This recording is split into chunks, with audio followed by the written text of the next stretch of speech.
Bienvenidos a esta clase de teoría keynesiana. Mi nombre es Gabriel Flores Rosas y este material de aprendizaje ha sido desarrollado en lengua española para el curso Keynesian Theory de la carrera de licenciatura en Economía de la Escuela de Negocios y Economía de Atlantic International University, universidad que se encuentra en los Estados Unidos. En la clase de hoy vamos a estudiar distintos tópicos, tales como la teoría keynesiana, los post-keynesianos, los estructuralistas, algunas propuestas para acelerar el desarrollo, el neoliberalismo, la escuela monetarista, entre otros. Comencemos entonces con la teoría keynesiana. Keynes. Esta es una doctrina económica que surge en la primera mitad del siglo XX. Su principal representante fue el economista inglés John Maynard Keynes, quien nació el año 1883 y falleció el año 1946, y cuya imagen vemos a la izquierda de la pantalla. Sus obras más famosas son La Reforma Monetaria, de 1923, La Teoría General de la Ocupación, el Interés y el Dinero, de 1936, y Cómo pagar la guerra, del año 1940. Algunos agregados macroeconómicos de Keynes: la inversión, el ingreso, el consumo, la ocupación plena, la demanda efectiva y el ahorro-interés. Las características de la teoría de Keynes son las siguientes. Contribuyó con las bases de la teoría macroeconómica moderna, refuta el liberalismo económico, apoya la intervención del Estado en la economía. La inversión es básica para el nivel del empleo. Introdujo el multiplicador de la inversión y la teoría del interés basada en la preferencia de liquidez. Estudiemos ahora a los post-keynesianos y podemos ver en la pantalla a 5 grandes exponentes. Comencemos por el primero de la izquierda, Roy Harrod, quien nació el año 1900 y falleció el año 1970. Él considera que el crecimiento económico está relacionado con 3 factores: la población, el producto o ingreso por habitante y la cantidad de trabajo disponible. Luego tenemos a François Perrault, quien nació el año 1903 y falleció el año 1987. Él indica que la economía es la lucha permanente que liberan dominantes y dominados. Las empresas poderosas tratan de imponer sus propias decisiones a las de menor fortaleza. Luego tenemos a Joan Robinson, año 1903. Ella fue una economista inglesa, se basa en los principios del marxismo. Nos dice que el capitalismo es un sistema transitorio. Posteriormente tenemos a Joseph Schumpeter, quien es considerado como el principal exponente de la teoría de la innovación. La innovación es lo que hace que aumente la producción y da origen a la expansión de la producción, el empleo y el ingreso en la economía. Por último tenemos a Michael Kalecki. Él fue egresado de Oxford y Cambridge. Fue colaborador de la ONU, trató los temas dinámica económica, ciclos económicos y el desarrollo económico. Ocupa un lugar central en la ciencia económica del siglo XX con Keynes. El esquema de la teoría del ciclo, publicado por primera vez bajo el título de Prova Theorii Koniunktury en Varsovia hacia el año 1933. El mecanismo del auge económico, publicado en el semanario Polska Gospodarska en 1935 bajo el título de Koniunktura a Bilansplatnictví. Estudiemos ahora a los estructuralistas.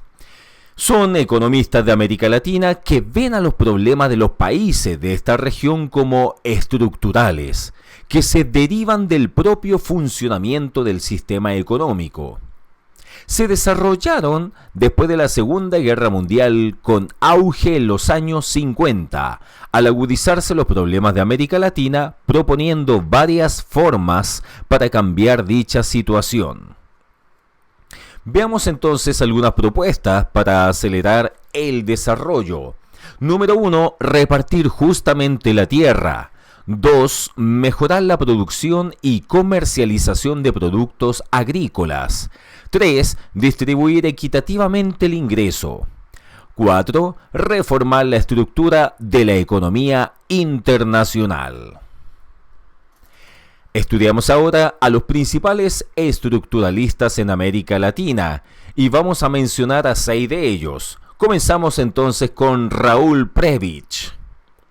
Algunas obras de él, por ejemplo, critica al capitalismo periférico, el desarrollo de América Latina y algunos de sus principales problemas y hacia una teoría de la transformación.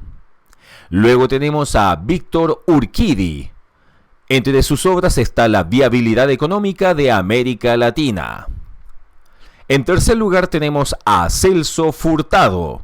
Entre sus obras está la teoría y política del desarrollo económico. Posteriormente nos encontramos con Osvaldo Zunkel. Entre sus obras está el subdesarrollo latinoamericano y la teoría del subdesarrollo en coautoría con Pedro Paz. En quinto lugar tenemos a Aldo Ferrer. Algunas de sus obras son las siguientes: La historia de la globalización 2, Hechos y ficciones de la globalización, Vivir con lo nuestro y Nosotros y la globalización. Y finalmente tenemos la imagen de Leopoldo Solís, y algunas de sus obras son La realidad económica mexicana y Retrovisión y perspectivas. No nos podía faltar, por supuesto, el estudio del neoliberalismo. El neoliberalismo es un fenómeno económico mundial que se basa en las nuevas formas de acumulación del capital a escala mundial, que implica la competitividad internacional con la mínima presencia del control del gobierno y de una liberalización del mercado. Algunas de sus características son las que podemos ver en pantalla: promoción de la libertad social a través de la libertad individual, la libertad e igualdad de oportunidades íntimamente relacionadas, la oposición a la discrecionalidad del gobierno y la existencia de la libertad individual solo con política basada en la libertad.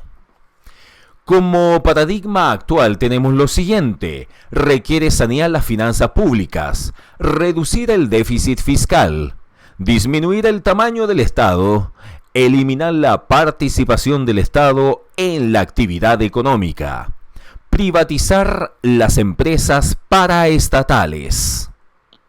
Recomienda la apertura total a la inversión extranjera, permitiendo el libre flujo de mercado y capitales. En países subdesarrollados, esta corriente provoca retroceso económico, político y social. Rechaza al Estado regulador, promoviendo a un vigilante de las leyes de mercado sin injerencia alguna. Se automantiene y justifica en la necesidad de abatir la inflación y el desempleo, incrementar la productividad y la competitividad internacional, concentrar esfuerzos contra la pobreza extrema y la necesidad de contar con los recursos financieros, la tecnología y los canales internacionales del capital extranjero. Por supuesto, estudiamos también la escuela monetarista. Y aquí en nuestro país, Chile, nos vamos a acordar bastante bien de Milton Friedman. Economistas modernos con énfasis en el dinero y que siguen la tradición clásica. Fue desarrollada en las 3 últimas décadas por Milton Friedman, quien fue ganador del Premio Nobel de Economía en 1976, defensor de la teoría cuantitativa del dinero y el más importante expositor de la neoortodoxia. Veamos algunos puntos esenciales. La oferta monetaria es el principal determinante sistemático del crecimiento del PNB nominal. Los precios y los salarios son relativamente flexibles y el sector privado es estable. Número 2. Observemos algunos rasgos distintivos. Inclinación hacia el Estado pequeño y los libres mercados.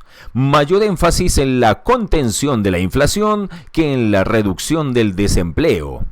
Deseo de evitar una política gubernamental activa, prefiriendo el imperio de la ley y la discreción de los hombres. Número 3. Los monetaristas y los economistas clásicos. Siguen los principios de los economistas clásicos. Rechazan la antigua teoría cuantitativa del dinero por otra cuantitativa más complicada. Aceptan la oposición clásica en relación con que la circulación del dinero es relativamente estable y que los incrementos en la oferta monetaria conducen a aumentar el gasto total. Veamos ahora lo que postula el modelo Friedman-Phelps. Primero, que la economía es autorreguladora.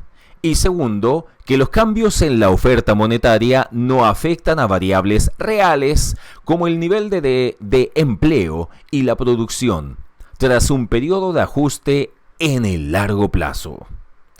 Y terminamos observando la opinión que tienen los keynesianos en su mayoría y los monetaristas.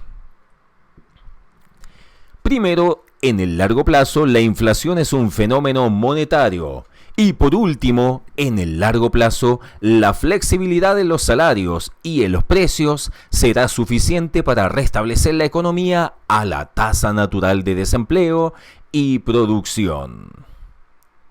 Muchas gracias.